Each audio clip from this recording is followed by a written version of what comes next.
കടുത്ത വേനലിൽ 60% ഏലച്ചെടികൾ കരിഞ്ഞുണങ്ങി നശിച്ച മേഖലയാണ് ചീനിപ്പാറ.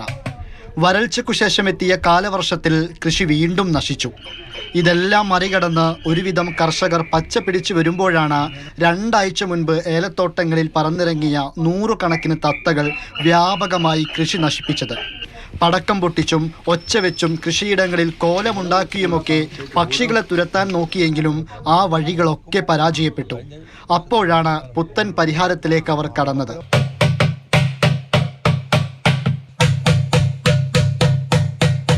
കൃഷിയിടങ്ങളിലെ വിവിധ മേഖലകളിൽ ചെണ്ടയുടെ ശബ്ദമുണ്ടാക്കി ഇവയെ തുരത്തുവാൻ ശ്രമം ആരംഭിച്ചു.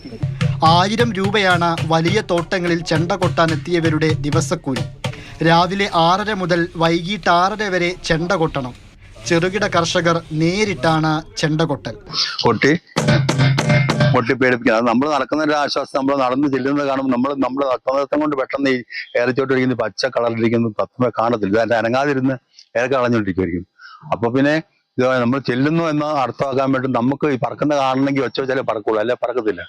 ചെണ്ട കൊട്ടാൻ വഴിയില്ലാത്തവർ കൃഷിയിടത്തിന്റെ വിവിധ മേഖലകളിൽ സ്ഥാപിച്ചിട്ടുള്ള സ്പീക്കറുകളിൽ നിന്നും ആനയുടെ ചിഹ്നം വിളി, കടുവ, പുലി, സിംഹം തുടങ്ങിയവയുടെ ശബ്ദങ്ങൾ കേൾപ്പിക്കാനും തുടങ്ങി. ഇതോടുകൂടി പക്ഷികളുടെ ശല്യം ഒരു പരിധിവരെ കുറഞ്ഞിട്ടുണ്ടെന്നാണ് കർഷകർ പറയുന്നത്.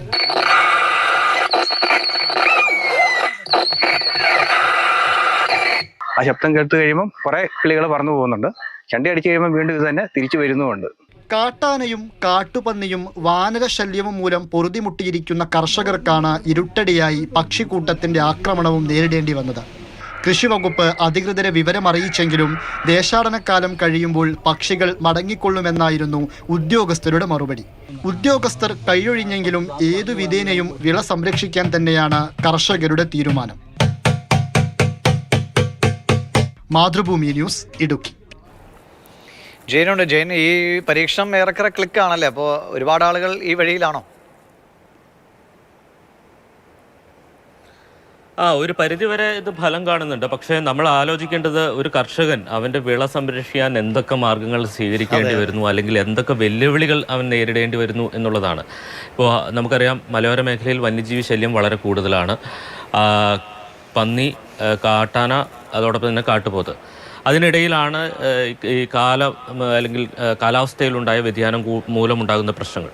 ഇപ്പോൾ ഇതുവരെ കർഷകർ നേരിടാത്ത മറ്റൊരു പ്രശ്നമാണ് ഈ തത്തകളുടെ ഒരു കൂട്ടത്തോടെയുള്ള ആക്രമണം. സാധാരണ പാടത്തൊക്കെ നമ്മൾ കൊയ്ത്തിന് ശേഷം കൂട്ടമായി തത്തകൾ വരുന്നത് കണ്ടിട്ടുണ്ട്.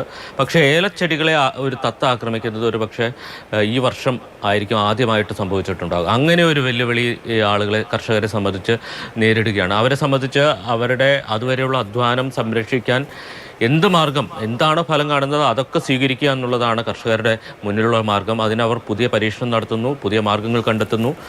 അപ്പോൾ ഏറ്റവും ചെലവ് കുറഞ്ഞ രീതിയിൽ വിളകളെ സംരക്ഷിക്കാൻ കഴിയുന്ന ഒരു മാർഗം. ചെലവ് കുറയ്ക്കുക, പക്ഷേ വിളവ് സംരക്ഷിക്കും. അതിന് പല വഴികൾ നമ്മുടെ കർഷകർ നോക്കുകയാണ്. ശരി ജയനെ.